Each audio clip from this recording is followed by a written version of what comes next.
Hello friends, रियलमीले आफ्नो smartphone Realme C85 pro नेपालमा हालसालै लन्च गरिसकेको छ। यस स्मार्टफोनको स्पेसिफिकेसन्सको बारेमा कुरा गर्नुपर्दा यसमा रियलमीले 6.8 इन्चको फुल एचडी प्लस डिस्प्लेको साथसाथै 120 हर्जको रिफ्रेस रेट पनि दिएको छ। यस स्मार्टफोनमा रियलमीले एकदमै धेरै 4000 निटको पिक ब्राइटनेस भएको डिस्प्ले युज गरेको छ।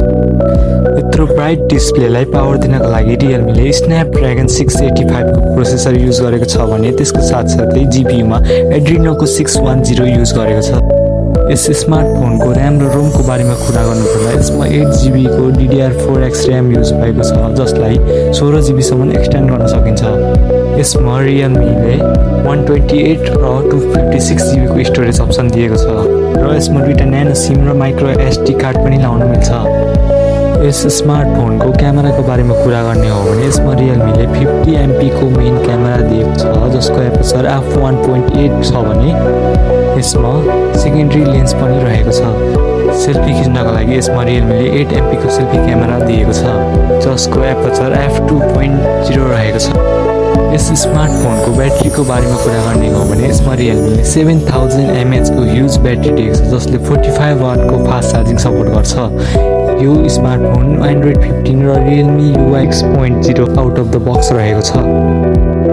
यो स्मार्टफोनको सेक्युरिटीको बारेमा कुरा गर्नुपर्दा यसमा साइड माउन्टेड फिङ्गरप्रिन्ट सेन्सर रहेको छ।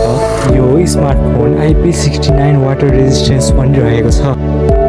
यस स्मार्टफोनको कनेक्टिभिटीको बारेमा कुरा गर्ने हो भने रियलमीले यस स्मार्टफोनमा 4G, wifi, Bluetooth 5.0, NFC, GPS र टाइप-C पोर्ट दिएको छ।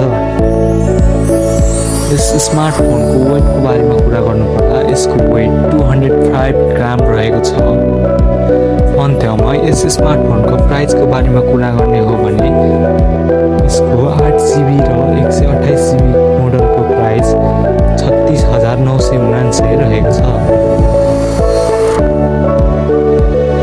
ल त साथीहरू, तपाईँहरूलाई यो रियलमीको नयाँ स्मार्टफोन कस्तो लाग्यो त? आफ्नो विचार कमेन्टमा भन्न नबिर्सिनुहोला र तपाईँहरूलाई यो भिडियो मन परेमा यस्तै अन्य कन्टेन्ट हेर्नको लागि हाम्रो च्यानललाई लाइक र सब्सक्राइब गर्न नबिर्सिनुहोला।